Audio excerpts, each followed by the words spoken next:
Now at 5 and streaming on crossroadstoday.com, a murder suspect is now behind bars in Victoria County.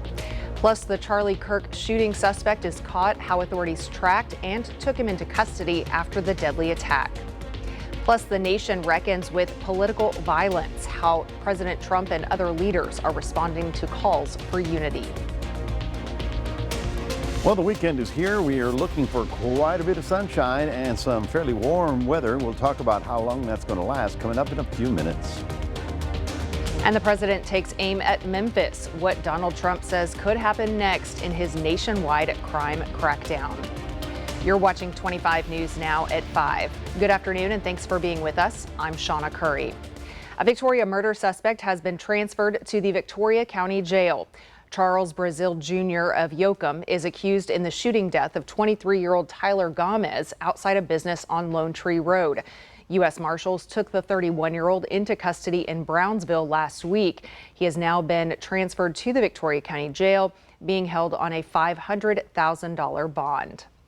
A deadly wrong-way crash on U.S. Highway 59 in Jackson County is under investigation. Troopers say around 6 Wednesday evening, a Chevy Malibu was traveling south in the northbound lanes. Several drivers managed to swerve out of the way, but the car eventually hit a Tesla Cybertruck head-on. The Malibu's driver, 47-year-old Amber York of Rockport, died at the scene. The Tesla's driver, 41-year-old Brandon Brickley of Houston, was taken to a Houston area hospital and later released. Well, very humid out there today, but we're heading into the weekend and we've got football tonight, so lots going on. Let's go to Chief Meteorologist Mac Perez to see what we can expect. Mac. Thank you very much. Yes, the humidity is because of the south wind coming back in and bringing back that Gulf moisture. But it's so funny. Look at this. We were high and dry all day long, yet in Beeville, they had a few little showers today. In fact, down in Corpus Christi got rain as well. That pattern will continue through the weekend, but by and large, it's going to be mostly sunny and rather warm in the mid-90s. It's going to feel a little bit like late summer. We'll talk about that coming up in just a few minutes. Shauna? We got him. That's what Utah's governor said today, announcing a suspect is now in custody in the shooting death of conservative political activist Charlie Kirk. Authorities identifying that suspect as 22-year-old Tyler Robinson, saying a family member came forward after investigators had released images of a person of interest. ABC's Jacqueline Lee is in Orem, Utah, with more on what we're learning. Today, we're learning new details about the suspected shooter of conservative activist Charlie Kirk. The governor of Utah naming the suspect as 22-year-old Tyler Robinson, saying he was taken into custody after his father recognized these photos authorities released of a person of interest. On the evening of September 11th, a family member of Tyler Robinson reached out to a family friend who contacted the Washington County Sheriff's Office with information that Robinson had confessed to them or implied that he had committed the incident. Robinson has been booked into the Utah County Jail, held on suspicion of felony discharge of a firearm, aggravated murder, and obstruction of justice, according to probable cause documents. ABC's Matt Gutman speaking one-on-one today with Utah's Department of Public Safety Commissioner. The investigation's active and open. We will look at everything. We have no reason to believe he did not act alone, but in an investigation like this, we don't take anything for granted either. 31-year-old Kirk was hosting an event on Utah Valley University's campus Wednesday when a single shot was fired, killing him. Police say they found a rifle and cartridges in the woods nearby. Investigators interviewed Robinson's roommate, who shared with them messages he said Robinson sent to him on social media. The content of these messages included messages affiliated with the contact Tyler, stating a need to retrieve a rifle from a drop point. The messages also referred to engraving bullets. Police say several of the cartridges found had writing on them. Officials say Robinson lived with his family in St. George, about a 4-hour drive from Orem. A neighbor who says she knows the family well says she never thought this is something he could do. He was a very quiet, very well-raised young man. And they were playful little boys. They had 3 brothers, and that's not how his mom and dad would have raised him. The Utah County Attorney's Office is reviewing all of the evidence and plans to file formal charges next week. Jacqueline Lee, ABC News, Orem, Utah. Hundreds of people gathered on the campus of Texas A&M University last night for a candlelight vigil in honor of Charlie Kirk. The event was organized by the Texas A&M chapter of Turning Point USA to remember their founder. The vigil, held on Rudder Plaza, saw people from both ends of the political spectrum take the stage and honor Kirk's life and denounce this latest example of political violence. 5 months ago, I was here debating Charlie Kirk himself, and now I'm here speaking at a vigil for him. I was truly blessed to have the opportunity to debate such a man. I bring this up to highlight that this is something that should affect everyone, not just one political party. Whether you support Charlie Kirk or not, at the end of the day, he leaves behind a family and friends that we send our prayers to. The event was capped with prayer and musical praise. With political violence on the rise, elected officials are divided over who should take accountability. President Trump today repeated his blame on Democrats, as several other leaders, including some from his own party, are taking a broader approach. ABC's Christian Cordero reports. In the days since the killing of Charlie Kirk, President Trump has asked his supporters to respond with nonviolence. Though when asked for ways to unite this country through its deep divisions, the president on Fox News said this. The radicals on the left are the problem, and they're vicious, and they're horrible, and they're politically savvy. Political violence transcends ideology. Along with the recent attempted assassinations of Trump and the shooting of Republican Representative Steve Scalise in 2017 were this year's shooting deaths of Democratic Minnesota State Representative Melissa Hortman and her husband, plus the firebomb thrown into the home of Democratic Pennsylvania Governor Josh Shapiro, who was critical of the president's words. I think it is dangerous when the president cherry picks which political violence he's going to condemn and which he's going to allow to just simply pass. Kirk's death shocked Trump's conservative base and received a response unlike any other violent act of his second term. Flags ordered at half staff, an escort home on Air Force Two, the announcement of a Presidential Medal of Freedom, the government's highest civilian honor. Amid the investigation and manhunt, Utah's Republican governor has taken a similar tone to Shapiro's, calling for unity. We can always point the finger at the other side. And at some point, we have to find an off-ramp, or it's going to get much, much worse. President Trump says he will, quote, solve the problem of extremism on the left, though he hasn't offered specifics. Christian Cordero, ABC News, Washington. President Donald Trump says his administration will target Memphis next as part of his efforts to crack down on crime across the nation's major cities. He said he will send in the National Guard and possibly the military if needed. He did not say when exactly those troops will be mobilized. A man is dead after an encounter with ICE officers in Franklin Park, Illinois today. ICE says its team was making a stop when the suspect tried to drive into the officers. One officer was hit and dragged by his car. That officer opened fire, hitting the suspect. The man later died at the hospital. ICE says the officer has serious injuries but is in stable condition. The State Fair of Texas is addressing social media concerns about immigration and customs enforcement at this year's event. Fair officials say they have no awareness of ICE presence on the Midway and emphasize their focus remains on visitor safety through local law enforcement partnerships. Despite the concerns, vendors encourage families to attend the annual event, saying the community support is essential. Fair organizers want visitors to know they can enjoy the experience without outside worries. The fair opens September 26th. Victoria County leaders say an update is coming soon on repairs to J2 Ranch Road.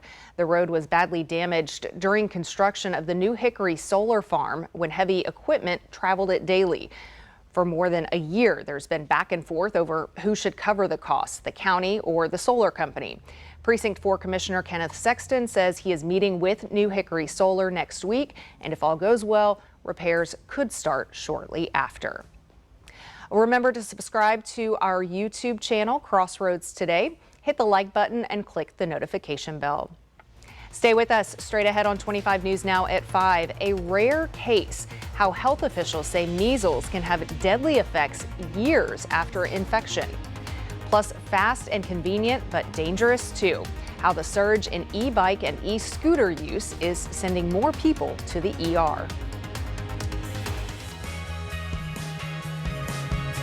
Here's a look at what you can expect on Community Crossroads. We hear from the Victoria Bach Festival, the Victoria Ballet, Victoria Transit, and Uniting Hearts. Take that Stephanie Cadengo with Faith Family Church. She's the outreach director. They're bringing Faith Family Church praise and worship. So she'll be introducing that group as well as giving her message on Uniting Hearts, because each of the guest speakers, they do a 15 to 20 minute message, and the theme is Uniting Hearts.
Education officials are clearing up confusion about the new parental consent law.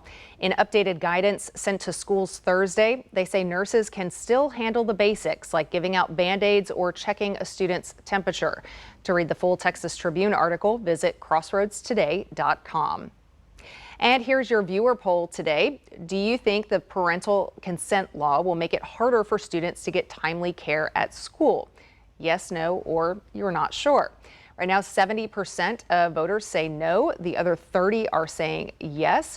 We want to hear from you. Visit crossroadstoday.com/vote to let us know, and we'll have another look on 25 News Now at 6. Doctors at the University of Alabama, Birmingham are helping develop a smart pacifier that could save newborn lives. Instead of asking babies to blow into medical devices, which is pretty difficult, the pacifier uses sensors, tiny microphones, and speakers to track lung health while they suck. The data can alert doctors to breathing problems, especially in premature babies.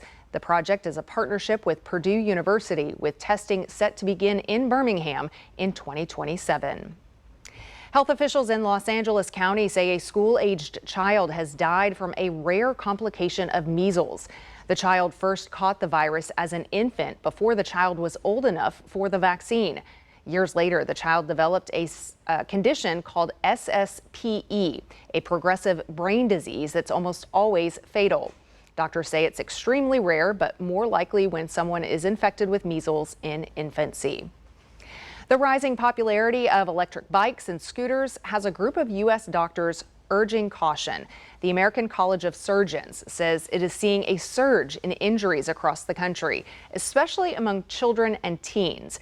In today's Health Minute, Mandy Gaither has more on this growing concern and how to stay safe. It's a popular way to get around. Electric scooters and bikes can get you where you're going fast. The doctors warn the rising number of them on the road is causing another kind of surge. When we get our trauma alerts, a lot of times I'm thinking, okay, is it another e-bike or e-scooter injury? Because they become more and more common. Pediatric trauma surgeon Dr. Mark Levy with Orlando Health says his hospital alone has seen a 250% increase in emergency room visits from e-bike and e-scooter accidents. But the American College of Surgeons says it's a problem nationwide, with more than 20,000 people hurt while riding electric bikes every year. About 3,000 of those require hospitalization. E-scooters and e-bikes can attain speeds as high as 20 to 30 miles per hour. Some e-bikes can go as fast as 50 miles per hour. Levy says head injuries are the most common, and there have also been deaths. He says many times riders he sees in the ER either didn't have a helmet or weren't wearing the right one. As speeds increase, Levy says a stronger helmet with a higher rating is needed for protection. This helmet is rated a level 3 helmet, which would be up to 28 miles per hour. And you can see it has a kind of a full shell around it that protects the head. It's also harder than the other one and is better for these higher rates of speed. For Health Minute, I'm Mandy Gaither. Seeds are falling from the sky in parts of the country, and it's not by accident. Drones are helping solve a serious environmental problem that affects areas from the upper Midwest to the Gulf of Mexico. In Iowa cornfields, farmers are using drone technology to plant cover crops like oats that scavenge leftover nitrogen from the soil and help control weeds and erosion. The corn didn't use all of the fertilizer. The nitrogen is going down the Mississippi basin into the Gulf of Mexico and ruining those fisheries. Corn and soybeans are harvested in October. It's often too late to plant cover crops. The solution is interseeding with drones that can carry 150 pounds of seed and map fields for complete coverage. As drone technology evolves, the possibilities continue to expand. Well, good afternoon, everybody. Lots of sunshine out there for today. And what about the weekend? We'll be talking about that coming up in a moment. 90 degrees right about now. I think our 92. Yes, that was our high for today. Obviously no rain. We've been as warm as 103 on this date. But let's see, it's Friday night. I wonder where everybody's going tonight. Oh, yeah, the football game. We'll be talking about that coming up in a moment.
Well, good afternoon, everyone. Yes, it is Friday afternoon, football Friday night. Yoakum Bulldogs and Cuero Gobblers at Gobbler Stadium is going to be our big game of the night, game of the week, as you can see right about there.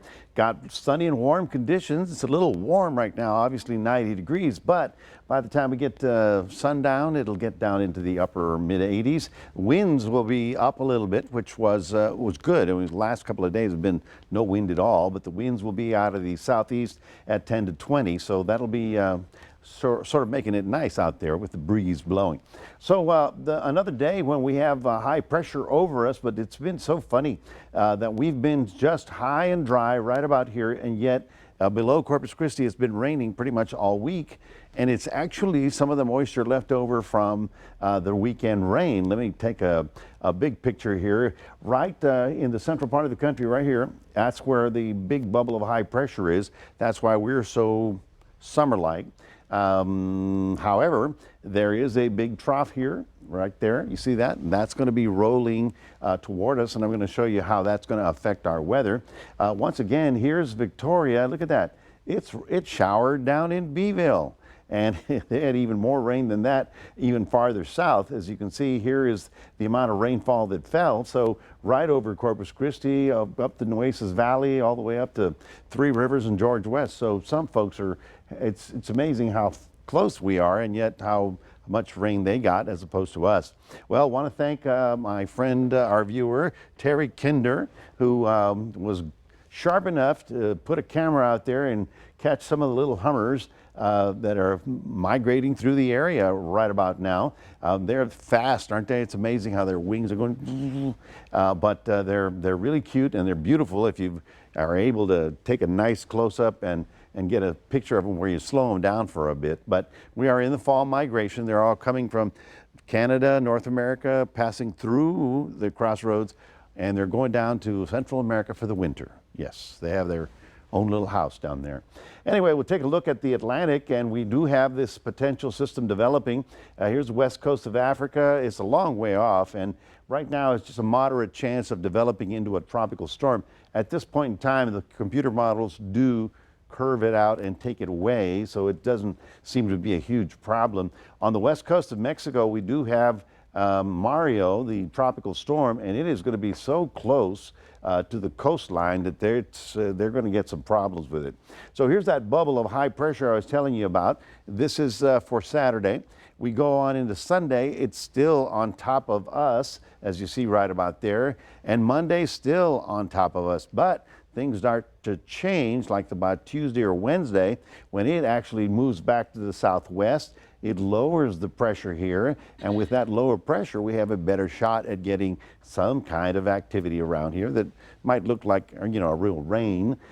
Tonight, we're looking at 71 in the city. Port Lavaca tomorrow, lots of sun, getting up to 93, and those of you in Cuero getting up to 94, partly cloudy. Pretty good, quiet weekend, but not very fallish, you know what I mean? And just a low-grade chance right about here until Wednesday, when it increases a little bit because of the changing of the pressure. That is your 7-day forecast. Have a great weekend. Reminding everybody we do have a QR code. Love for you to scan that, put Crossroads a Day on your phone. Shauna, back to you. Still to come, that morning cup of coffee just got more expensive. The reason why, next.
Wall Street ended the day mixed. The Dow sank 274 points. The S&P 500 was down 3 points, and the Nasdaq gained 98 points. Oil is up 24 cents to $62.61 per barrel. The latest consumer sentiment report out today showing a 2-month downturn in shopper attitudes. It comes as Americans face higher prices at the grocery store. But as ABC's Rena Roy reports, there is some positive news for those looking to buy a home. Amid growing inflation and a hiring slowdown, Americans aren't feeling too good about the U.S. economy, according to a new report out today from the University of Michigan. Data shows consumer sentiment dampened this month, marking a 2-month downturn in shoppers' attitudes. It comes as we see an uptick in prices, specifically at the grocery store. Food prices between July and August jumped 0.6%, the biggest monthly increase in 3 years. Grocery prices are now 2.7% higher than a year ago, and experts warn they could rise even more with President Trump's tariff policies. Tariffs are clearly going to be causing price increases across consumer goods. I think we're going to start to see a lot of it as you get closer to the holiday season.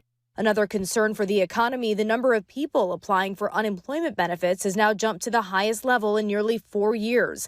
But there is some hopeful news for those looking to buy a home. Mortgage rates are now at the lowest level in nearly a year in anticipation of an interest rate cut by the Federal Reserve next week. So if you have a $400,000 home loan with a 20% down payment, your monthly payment will now be $138 cheaper than it was in January with rates at 7%.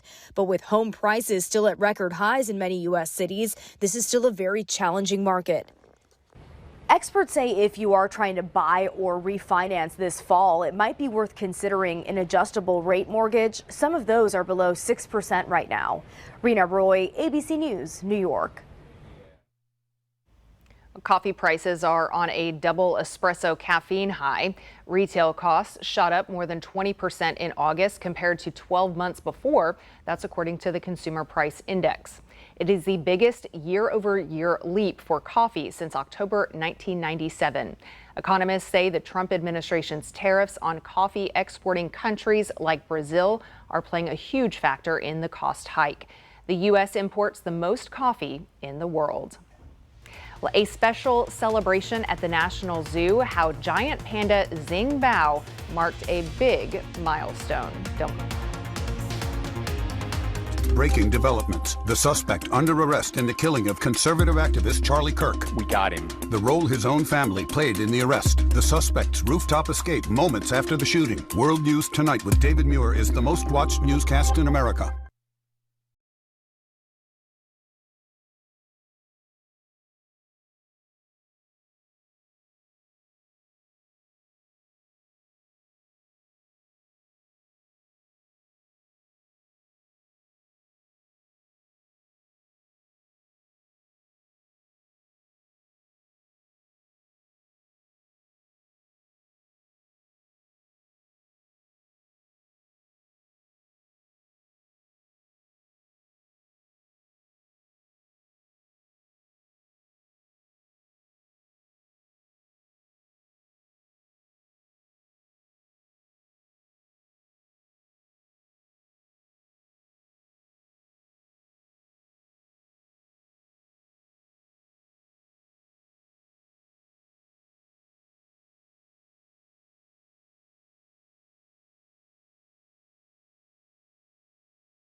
We'll try to get the video for you, but the Smithsonian, oh, here it is. There you go. Smithsonian National Zoo I was looking forward to this. in Washington invited the public to celebrate giant panda Xing Bao's 4th birthday.